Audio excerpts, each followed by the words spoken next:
Nisamehe ninapojuta maneno yangu, na Daktari Jim Richards.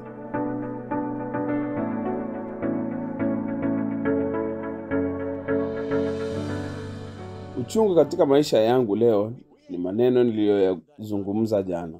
Katika mwitikio wetu wa kile tunachohisi ni hukumu, ni muhimu kwamba tuelewe jukumu tunalocheza katika kuwachochea wengine watu hukumu.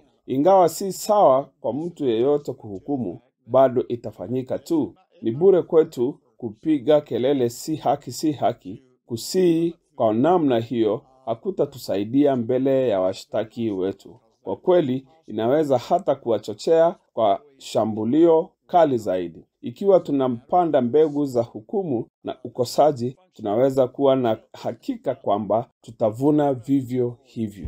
Msihukumu, msije mkahukumiwa. Mathayo 7:1 inapatana na sheria ya kupanda na kuvuna. Watu daima watatufanyia kile tunachowafanyia na zaidi. Hata hivyo, kuna mengi tunayoyaweza kuyafanya ili kuepuka hukumu. Methali 18:6 inasema, midomo ya mpumbavu humletea ugomvi, na kinywa chake huita mapigo. Mdomo ni shimo ndogo mbele ya uso ambao tunaunda ulimwengu wa shida. Njia tunayowasailia itafanya zaidi kuchochea hukumu na kukaribisha maumivu kuliko kitu kingine chochote. Hata wakati matendo ya watu hayakubaliki, mawasiliano yetu yanaweza kufanya matokeo kuwa bora au mabaya zaidi. Kama methali inavyosema, mdomo ya mpumbavu huleta adhabu. Kupata udhabiti wa maneno yetu ni mojawapo ya njia kuu za kubadilisha ulimwengu wetu. Methali pia inasema, mjinga mwenyewe hujiamini,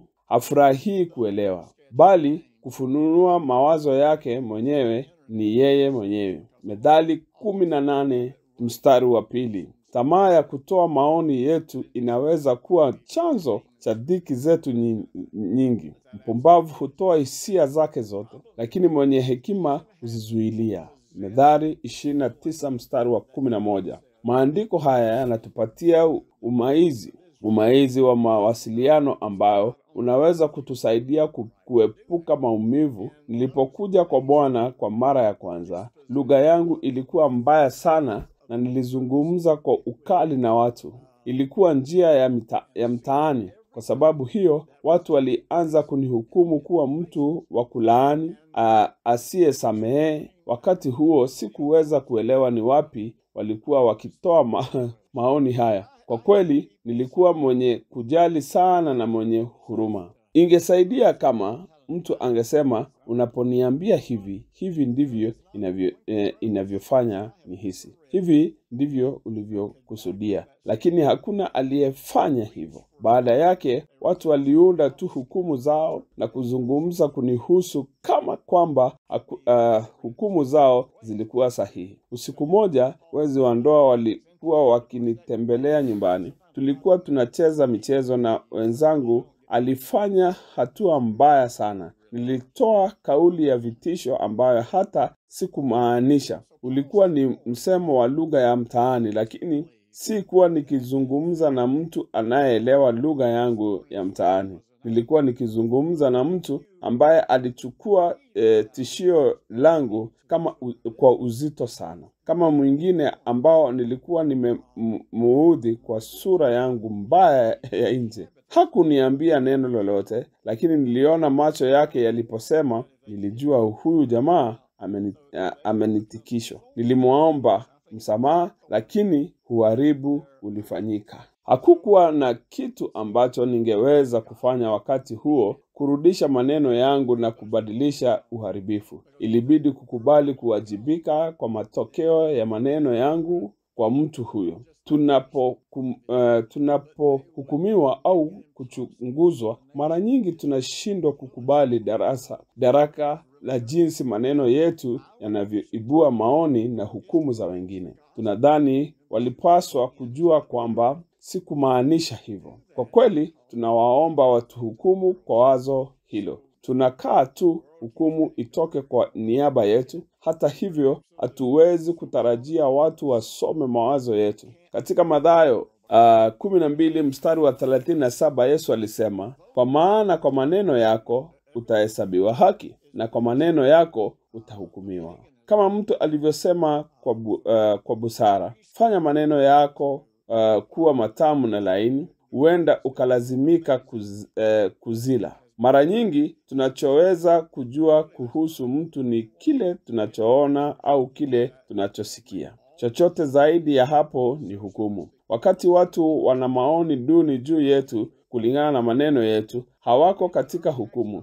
Wanatumia taarifa pekee walizonazo kutoa maoni yao. Maneno ni mbegu zinazoota katika bustani ya maisha yetu. Ikiwa hatupendi kile tunachokuwa katika bustani yetu, basi lazima tupande mbegu tofauti. Kwa bahati mbaya, mara nyingi sisi hutumia maneno kama njia za ulinzi katika hali kama hizo. Kuwa hatufikirii maana ya maneno hayo, tunazitaja kwa haraka kama njia ya kuepuka kushughulikia masuala halisi. Sijali ni mojawapo ya maneno ambayo zaidi mara chache huwa tunayapomaanisha tunaposema, lakini kwa kawaida huleta kisasi cha uchungu. Sote tunajali matokeo ya matendo yetu, lakini mara nyingi tunatumia sijali ili kuepuka kukubali uzito wa matendo yetu.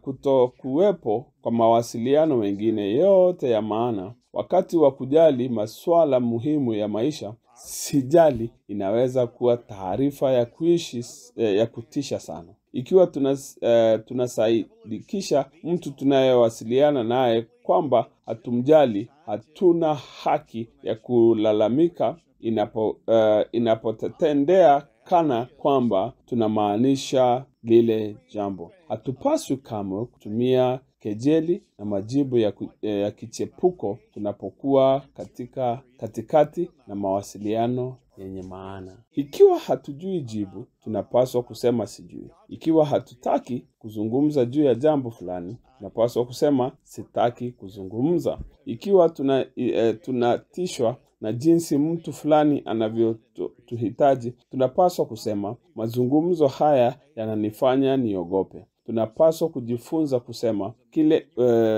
kile tunachomaanisha na kumaanisha kile tunachosema. Majibu yetu yasiyofaa yanatuma watu ujumbe usio sahihi. Hata hivyo, wanapojibu inapaswa tunachunguzwa na jinsi wanavyoitikia. James alitoa onyo maalum kwa viongozi: ndugu zangu, wengi wenu wasiwe waalimu, mkijua ya kwamba tutapokea hukumu kali zaidi. Maana sisi sote twajikwaa katika mambo mengi. Mtu asipojikwaa katika neno, huyo ni mtu mkamilifu, anayeweza kutawala mwili wake kama ijamu. Yakobo sura ya 3 mstari wa 1 na wa 2. Mtu yeyote anayetaka kushawishi, kufundisha au kuongoza mtu mwingine lazima aishi kwa kiwango cha juu cha